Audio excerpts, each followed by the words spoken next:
Hello guys and welcome back to my channel. Today we're going to be doing something a little bit different, a game that could possibly compete with World of Tanks, and it is Armoured Warfare. So let's get right into this. Armoured Warfare, I've been watching it on PC for a few years, and I really liked the way it looked, and I couldn't wait to get my hands on it on the console version. It released today on the 6th of February. In early access mode, that is, so you'll have to pay for a founders pack, which start at around £11.99 British pounds, up to around £75 or so for the top end package.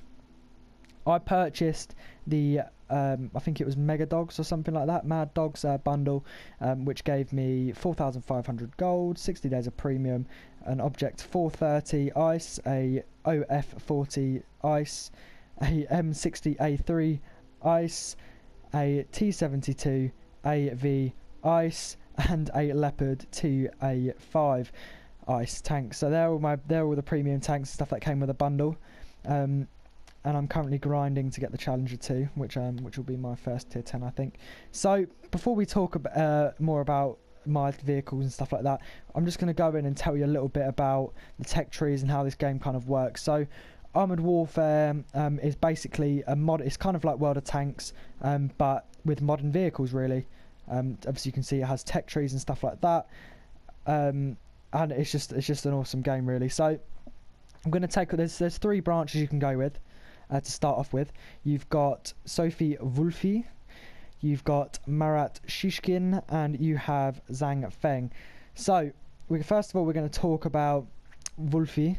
So, as it says here, her motto is a reflection of her time spent as a diplomat, where she learned that good strategy is key to victory. And this tank line really is kind of more lightly armoured, kind of medium tanks, if you want to say so. That's the best way I could say to describe them, kind of the more fast, less armoured tanks. Obviously there are some exceptions. So you can range. You start off with a Bulldog. So if you've played World of Tanks, you'll know that's a tier 8 light tank now. And then you can see you're heading into the M48 pattern and stuff like that, heading into the M1A2 Abrams and stuff like that, heading into the Abrams. Once you start progressing through the tiers, you can see you can also get the Leopards, the high tier Leopard 2s and stuff like that, Crab, Sphinx, the Bradley, and the Weasel tank destroyers and stuff like that. So overall, this tank line, if you're going to go for it, it's kind of like the slower, more heavily armoured kind of tanks. But I haven't actually gone down that line yet. I haven't really played the game that much, if I'm honest with you. I'm just going to give you some little bit about the game, really. So next we're going to take a quick look at Shishkin's branch. So Shishkin's branch is kind of the more heavily armoured, big powerful guns. We're going to take a quick look at his motto. His motto is exemplified by his company's focus on defence and firepower. So there it just proves it. It's all about the armour and the firepower of these machines. Starting on tanks, kind of like the PT-76 and the T-62. Getting down to the Chieftain, as you can see there, which is my first tier 4 main battle tank. Heading up to the Challenger 2, the T-14 Armata, the T-15 HIFV, and the PL01. So they're kind of the more heavily armoured, big gun, big boom kind of tech tree. So if you're into that kind of stuff, that's the line you want to be going for. Next, we've got the third tank line, Zhang Feng. Is kind of like Chinese tanks. So his motto is invest your tools, they will give you your work longevity. With a high technical mind and strong sense of quality, Zhang Feng believes that a good foundation makes for superlative. So you start off with tanks like the Type 62, heading up to the 9910, funny name. As you can see, there's not really many tanks here. The highest main battle tank being tier 7, and the highest tiers are SPGs. So if you fancy SPGs, go for SPGs, I suppose, but just be aware they are PvE only. Sorry guys. So that's the three tank lines covered, really. I'm going to go back, just talk about my tanks first before I talk about the state of the game at the moment. So obviously I've got the Bulldog. You get given the three starter tanks to start off with, the PT-76 and the Type 62. Then, because I decided to go Shishkin, my next tank was the T55, which was quite a nice tank. Then, obviously with the founders pack that I got, this is the Object 430, and it's a tier 3 main battle tank. So you'll know this from World of Tanks, the tier 10 Soviet medium tank, in here down at tier 3. Then I have the Chieftain Mark II, which I've just recently got completely fully upgraded on my way to the Chieftain Mark 10, I believe. I'm pretty sure it's the Chieftain Mark 10. Let me have a quick look before I get it wrong. Yeah, Chieftain Mark 10, so I'm slowly on my way to the Chieftain Mark 10. Then I have the OF40, which is another ice premium tank version. It's kind of like a Leopard, nice manoeuvrability and a nice gun, and quite nice turret armour as well.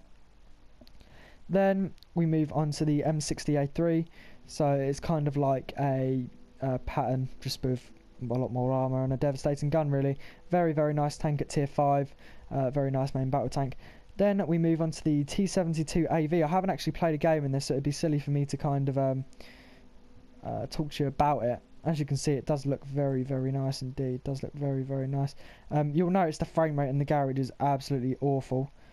Sorry, Armoured Warfare, I love the game, but it is quite bad. Hopefully they're going to try and fix something like that about in the future. But once you are in game, the frame rate's good, so you don't need to worry. Then we have my highest tier premium tank that came with the bundle, was the Leopard 2 AV. Something I just want to let you guys know, with the bundle, was I think it was the professional bundle, which was 32 Great British pounds. It says it comes with these two tanks here, the T72 AV, the M60 and the Leopard 2 AV. Just be careful. I was going to buy that because it came with these ones, and when I looked more in depth, it said you only get them on loan for 12 days. So just be very careful. If you are planning on keeping these tanks, you're going to have to get the more expensive bundle, which was around 53 Great British pounds. So anyways, Leopard 2 AV, haven't had a chance to play this yet just because no one's playing tier 6 at all. No one even has tier 6 really. And it'd take absolutely ages to find a game. I'm struggling to find a game really in the Chieftain at tier 4 and the Object 430 at tier 3, so that just goes to show the player count at the moment is not very good, but it is early access, so you can't really expect much. And this is what I'm going to talk about next. So it's the player count and servers. I understand, you know, the game's been out for a day. There's not many people playing it. Fine in tier 3 and 4 games, not bad at all. But you just cannot find PvP games at all. You cannot find global ops games at all. But I've played a lot of PvE games today, and I'm really, really enjoying it.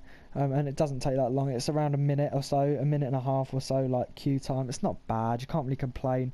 It's early access. But once this game does come out full release on the 20th of February, for everyone for free, I do think that this is going to become a very, very popular game, if I'm honest with you.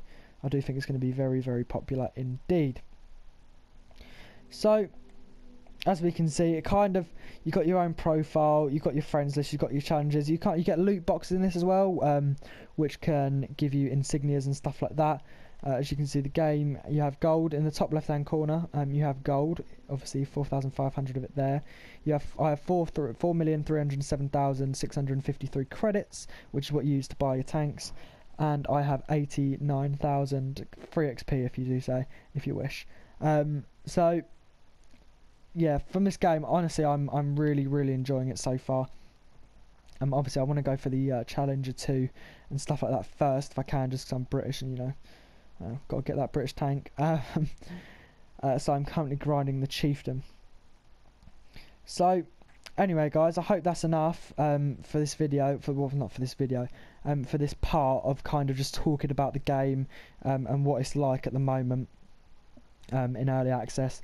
So what I'll do is I'll get in some gameplay and then I'll be right back with you guys. Hello guys, so now we have found a game after about a minute and a half in queue. As you can see, it's Operation Red Possum PvE game. I'm in the OF40. So as you can see, just the overall graphics of the game are actually quite nice. And the tanks aren't like really high definition, but the graphics are actually really nice. Runs in 720p and 1080i, if I believe, sorry. So we're just going to see what we can do on this game. As you can see, this game is really atmospheric. You've got kind of planes flying over you, you've got explosions going off around you and stuff like that. It's a very... honestly, I've been really, really enjoying this game. So we're going to try and get some shots off it. So you put a nice shot there in. We do take a monster hit there. from an ATGM, which are probably the most annoying things that I've found at the moment. Don't manage to pick up the kill on that guy. As you can see, we've just been absolutely smashed from the side. We're about to die already, which is definitely not what you want. So we don't manage to get killed. Bounce off our bottom there. The thing is with these tanks, you need to keep your frontal armour to these tanks at all times. You can't play like World of Tanks and side scrape. So you managed to get killed. Oh god. You managed to get a kill there.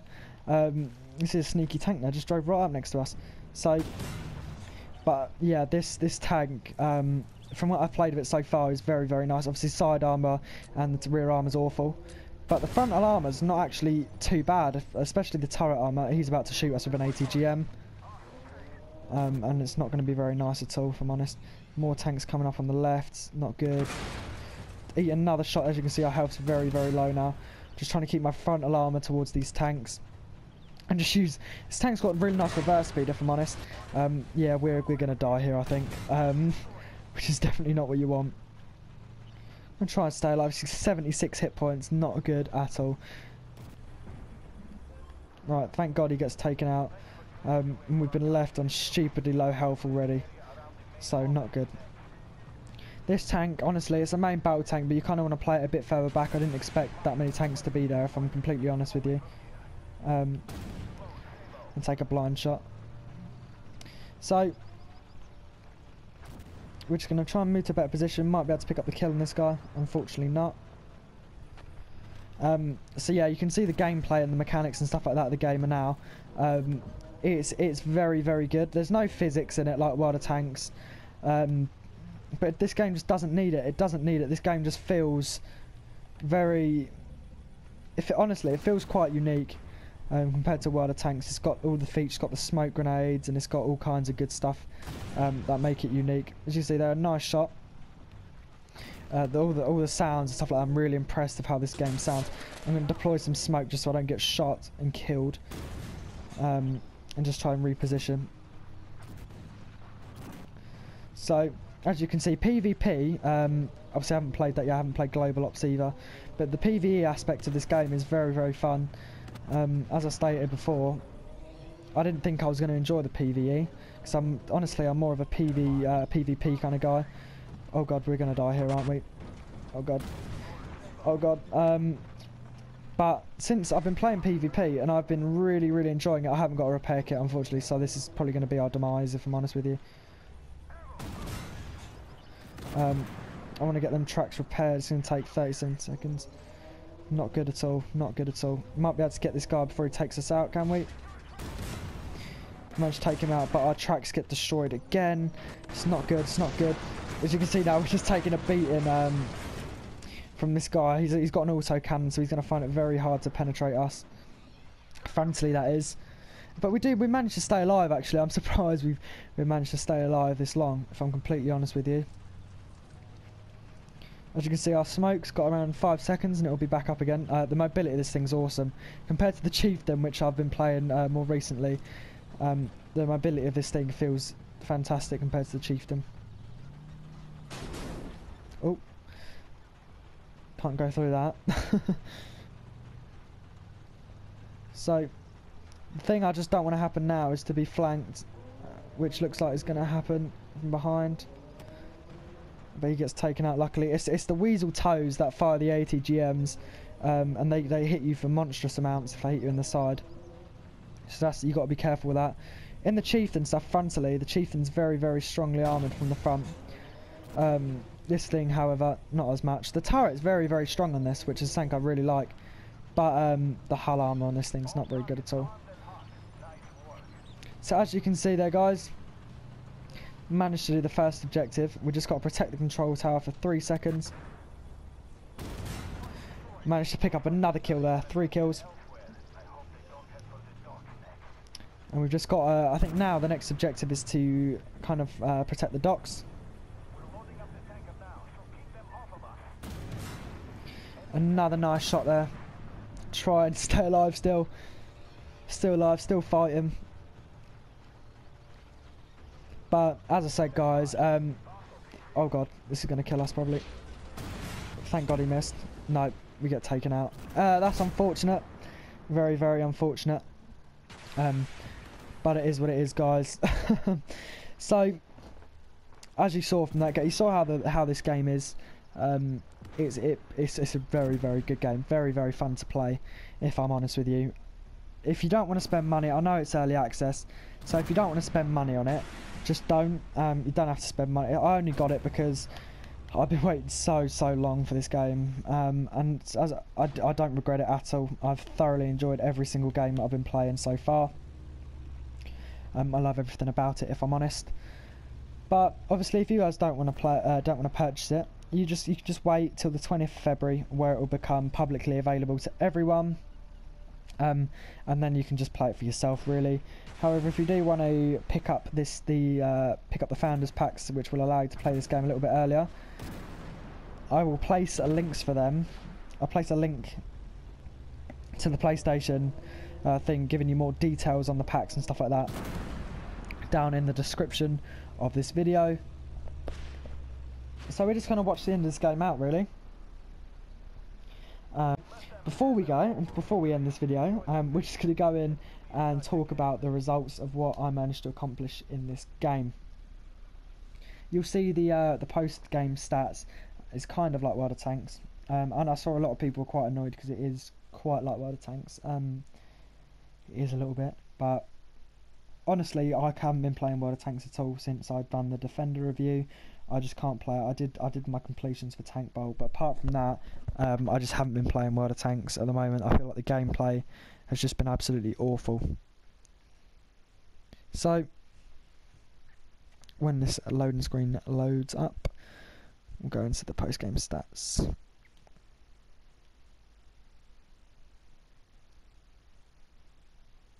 This one thing as well, the loading screen takes quite long.